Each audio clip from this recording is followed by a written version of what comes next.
Welcome back to What Arty Noobs for General Disturbance. This is an M53 M55. It's the Tier 9 American SPG and we're located on the north spawn of Redshire and it's under the command of FendaBenda.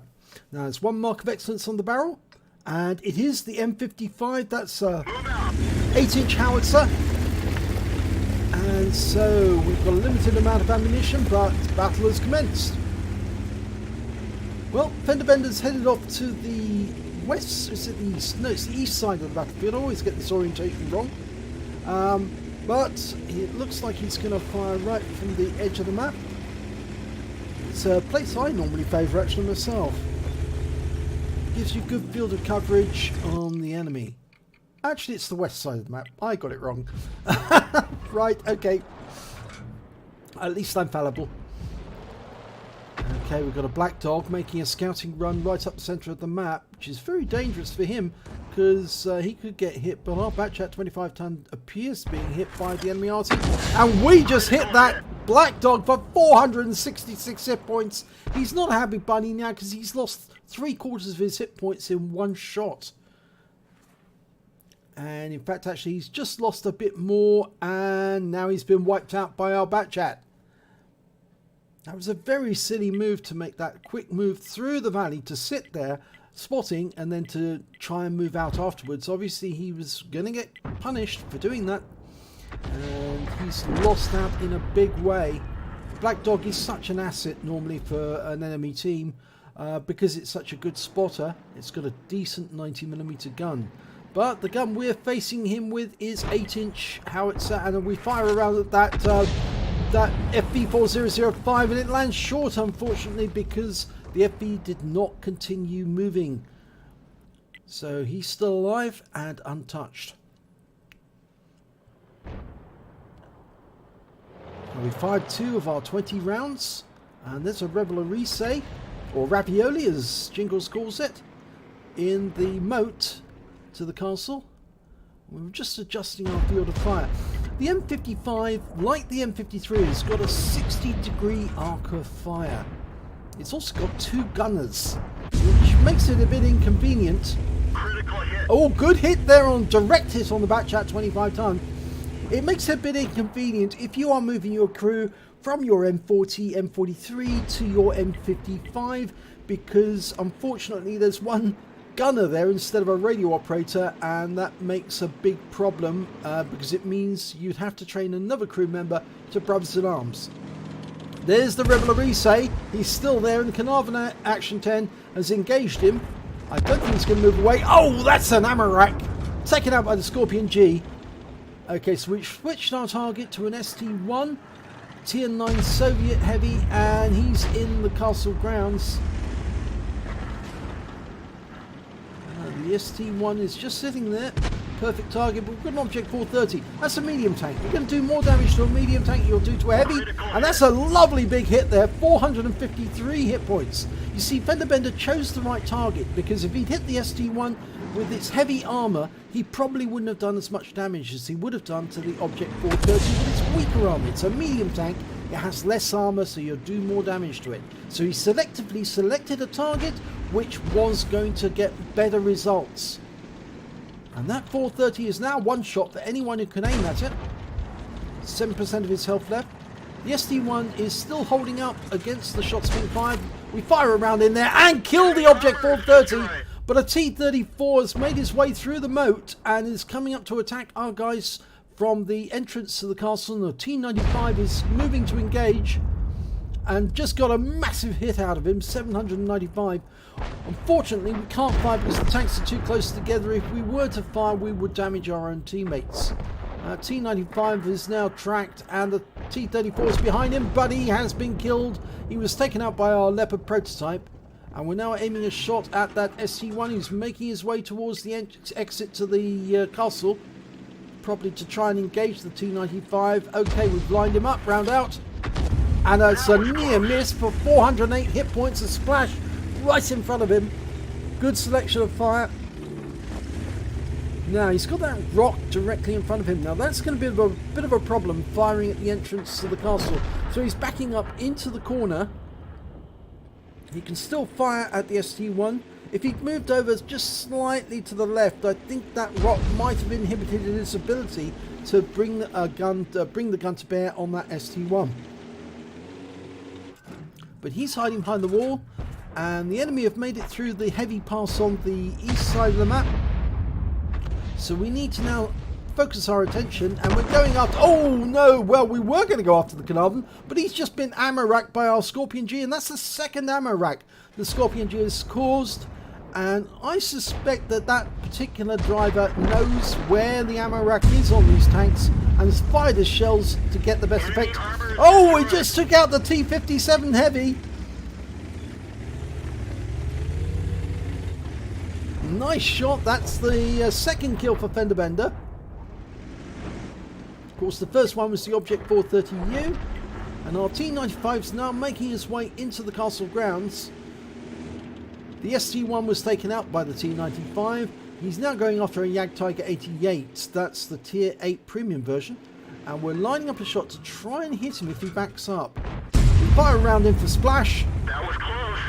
And it looks like it was fairly close, but not close enough to do some damage. Well, the scores are fairly even. There's only one tank in it. And we're looking at a tank which is... well, he's the other side of that hill on the north side of the map.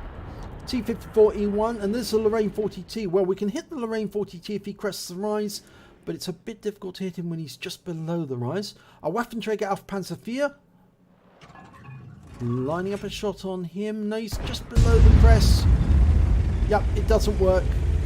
The shell hits the crest, not the tank, and so we miss out on that one.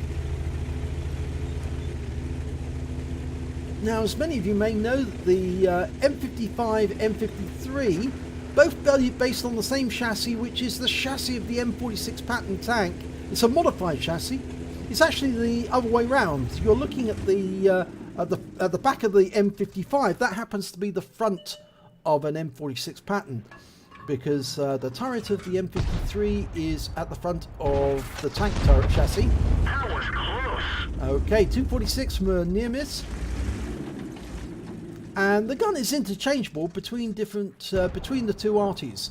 You could stick a 155mm gun on the M55 and it would immediately turn into an M53. Of course, the M53 was used by the US Marines and the M55 was used by the US Army. Okay, lining up shot now. Waffenträger, that looked good. And it was! It was a direct hit. And because the Waffenträger had very low armor, it completely wiped him out with that shot. The scores are still fairly even. We've got... oh no, we just lost our Scorpion driver. And so now it's 4 on either side.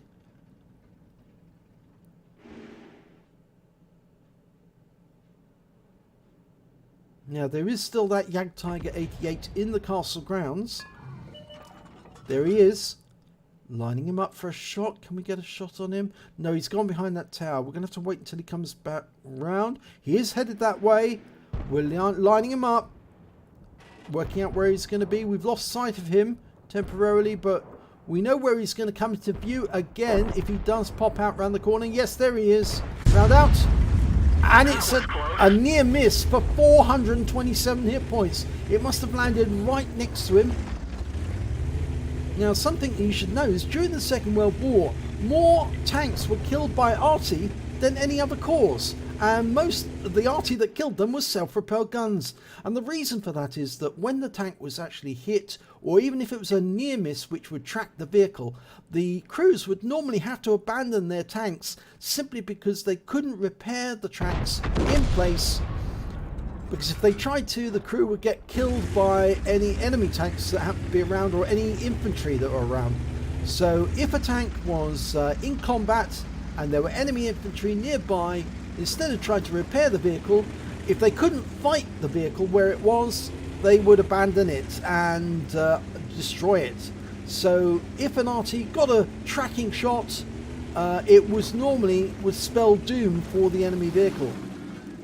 And he's moved closer to the castle, but an enemy tank has turned up. It's the M41. It's the last tank on the enemy team. It's a tier 8 light tank. The M41 Walker Bulldog. Of course, now it's just called the Bulldog. It's the same tank that provides the chassis for the M44.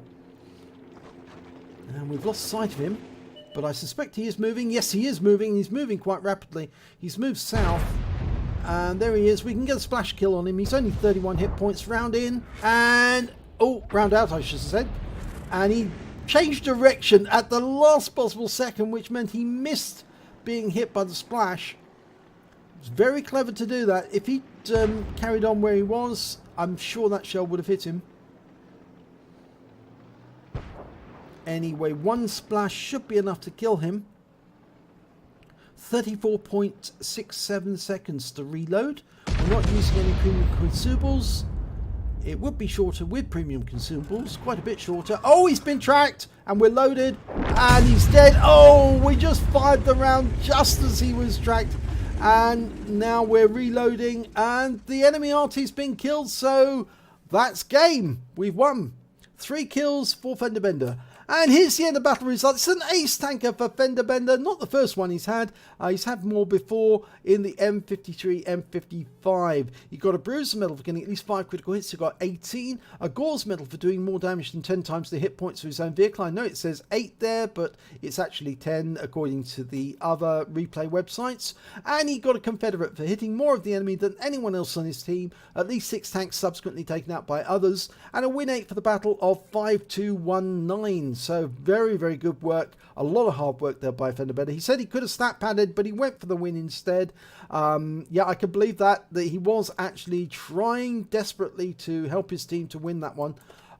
Team scores wise, he didn't get the high damage. That went to the Lorraine 40 ton. He managed to get 5,537 hit points. FendaBenda came up second with 3,787, and third came the T54E1 on the enemy team with 3,183.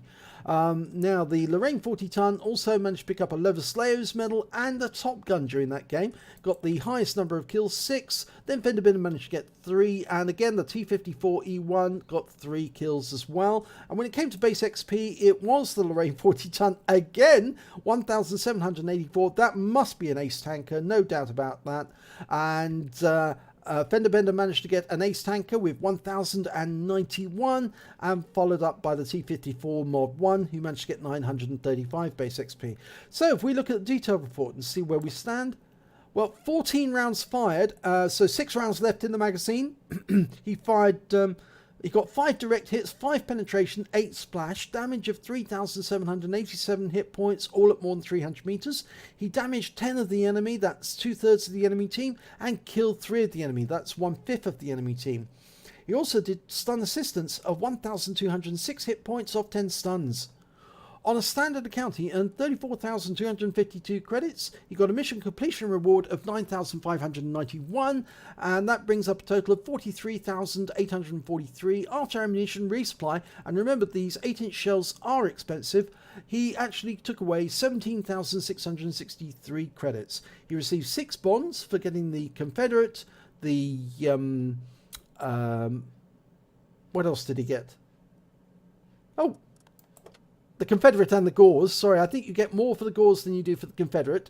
Couldn't remember which one it was. He got base XP of 1,091, times 4 for the first victory of the day. It was that 4 times 4 weekend.